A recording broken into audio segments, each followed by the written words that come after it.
Et si vos prototypes Figma utilisaient de la vraie donnée, des textes réalistes, des images variées, voire des contenus issus de votre vraie base de données?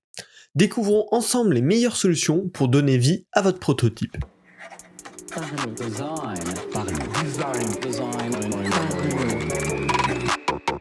Parlons Design saison 5 est supporté par ZKS Theory, le site des product designers.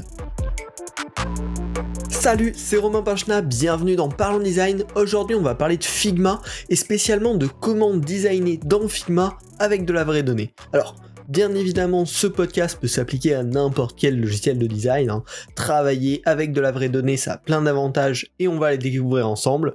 Mais par contre, les conseils en termes d'outils, en termes de plugins à utiliser, aujourd'hui on va se concentrer sur Figma parce que c'est là qu'il y a un écosystème assez intéressant et tout simplement parce que j'ai pas pu explorer ces outils-là sur tous les logiciels, donc je vous parle sur le logiciel que je connais plus à ce niveau-là, sur Figma. Alors, déjà, on va pouvoir commencer dans le vif.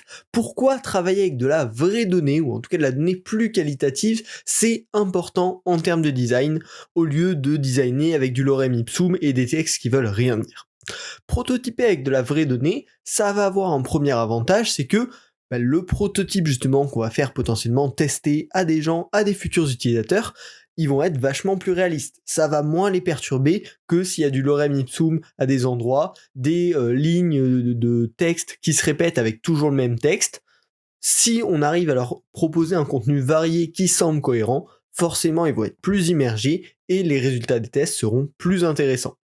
Également, ça va nous aider en tant que designer à gérer les cas extrêmes, des contenus très courts, des contenus très longs. Quand c'est nous qui rédigeons le texte à la mano, des fois, il peut arriver qu'on s'arrange pour que ça rentre bien sur le visuel. Quand on va prendre du contenu généré ou du vrai contenu issu de nos vraies bases de données, là on va être confronté à ces cas extrêmes et on va être obligé dans la façon dont on le design de prendre en compte comment on gère ces cas extrêmes. Voilà, déjà deux atouts clairement clés. En complément, ça va être plus propre à montrer quand on va vouloir le partager sur les réseaux sociaux, faire des mock-ups, si on a de la data en tout cas qui semble vraie à minima, ça va être beaucoup plus propre. Et enfin, potentiellement, vous allez le voir avec les solutions que je vais vous présenter, mais la donnée, le contenu de vos maquettes peut être beaucoup plus maniable. Vous pourrez même collaborer avec des non-designers là-dessus, et c'est là où ça va apporter un énorme intérêt, surtout quand on est des équipes d'une taille relativement importante. En effet, en termes de collaboration, c'est complètement fou. Si les données affichées dans Figma elles sont tirées d'une base de données ou d'une Google Sheet ou d'un document qui est modifiable par à peu près tout le monde, un copywriter ou un content editor qui travaille avec vous peut éditer directement les contenus dans un document qui est plus simple à manier pour lui, sans avoir à utiliser Figma et potentiellement tout casser, et derrière vous allez pouvoir récupérer cette donnée très facilement, l'afficher dans vos maquettes, sans rien casser non plus, et en le mettant à jour directement. Ça peut également aider, s'il y a plusieurs langues à gérer, on va juste changer de source de données, et tout le contenu va venir se mettre à jour directement. Donc vous voyez, déjà, il y a un énorme avantage côté des utilisateurs de test, on va pouvoir tester ça vachement mieux. Un gros avantage en termes de design pour nous, on va pouvoir gérer mieux les différents cas auxquels on peut être confronté dans le vrai monde. Et enfin, en termes de collaboration et de gestion des contenus au sens large, c'est extrêmement intéressant. L'avantage de ça fait rêver, mais c'est qu'en plus on a des solutions pour le mettre en place. Il y a deux types de solutions dont on va parler dans ce podcast. Les solutions de contenu avec un niveau de data d'apparence qui semble réel mais qui sont pas vraiment tirés de vrais contenus, mais qui sont déjà hyper intéressants pour répondre aux problématiques de gérer les cas extrêmes, de avoir un truc un petit peu propre à montrer et même d'améliorer la qualité des prototypes. Et derrière, on va voir la version high level qui est un niveau de data hyper maniable, hyper concrète, issue potentiellement des vraies données en production de votre produit et qui là permet vraiment d'être au top avec des maquettes d'extrêmement bonne qualité et une collaboration d'extrêmement bonne qualité là-dessus.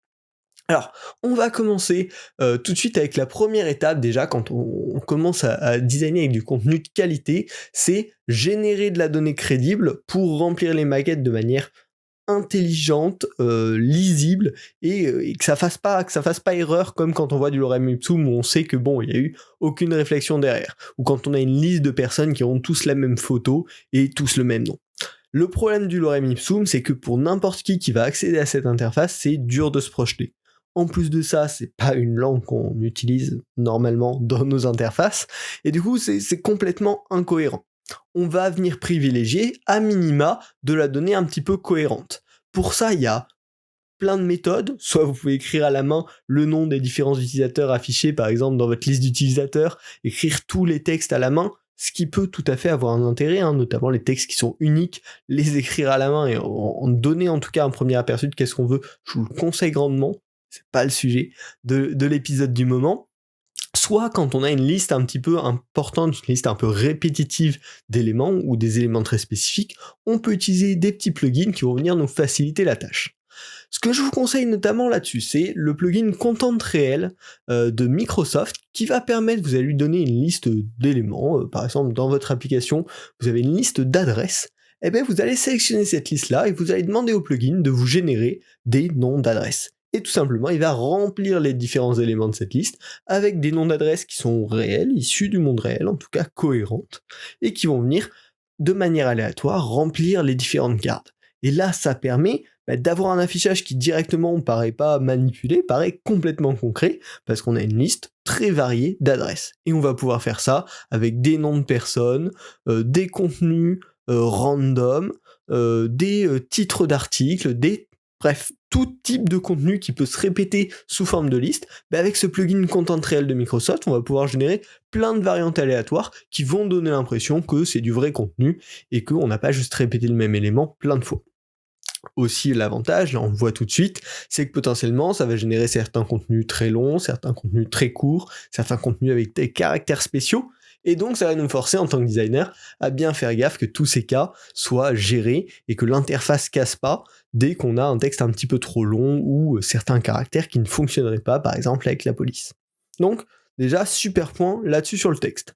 Sur le côté des photos, il y a deux plugins également que je vous conseille, c'est Unsplash, la plateforme très connue pour les photos, et UI Faces. Ces deux plugins-là, ils vont permettre de, pareil dans une liste, générer des photos selon un thème. UI Faces, vous l'avez compris, pour des visages, donc si on a plein de profil picture qui doivent être affichés sur l'écran, avec UI Faces, on va pouvoir générer plein de photos de visages différents, et donc pareil, ça permet de compléter le contenu avec de la donnée qui semble crédible, et avec Unsplash, on va avoir plus de possibilités sur différents thèmes pour générer des photos random, pareil, et pas avoir tout le temps la même photo dans l'interface de démo. Là, encore une fois, pour les prototypes, les utilisateurs, ça va leur paraître plus crédible s'ils ont plein d'éléments différents, et en termes de design pur, ça va nous obliger à faire gaffe. Ah tiens, si la photo de fond, en fait, là c'était une image hyper claire et là une image hyper sombre, comment notre interface le gère, et tout plein de problématiques comme ça. Si la photo est très contrastée, vs si elle n'est pas très contrastée, et ça va nous permettre en fait de se forcer à devoir penser à tous les petits aspects de la donnée qui peut changer et qui peut impacter l'interface. Le dernier petit plugin dans cette catégorie que je vous conseille, c'est Mapsicle. Ça permet tout simplement d'intégrer une map, une carte, au bon endroit proprement. Souvent, quand on veut intégrer des cartes, c'est la galère. On va essayer de faire une capture d'écran d'une map ou un truc comme ça pour poser une map à peu près bien lisible à cet endroit-là dans un premier temps. Avec Mapsicle, on peut directement aller se balader dans la map là où on veut, choisir son style, choisir son angle et directement poser une map hyper propre dans son contenu. Et donc là, pareil, au lieu d'avoir une intégration où l'utilisateur va voir que c'est un peu foireux, on va pouvoir montrer une map bien réelle, bien centrée au bon endroit, comme on le souhaite. Donc Mapsicle, très bon plugin, pareil, pour générer de la donnée qui n'est pas de la vraie donnée, qui n'est pas forcément issu du vrai produit final, mais qui par contre va être crédible et va faire complètement illusion, en tout cas pour les testeurs.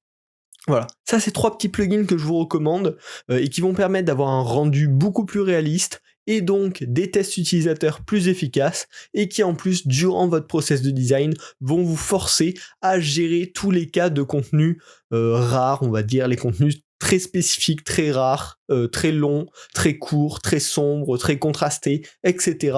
pour que votre design en fait soit prêt à résister à tous les types de données qui pourraient lui arriver dessus. Bon, là c'est déjà pas mal, mais on peut faire encore mieux.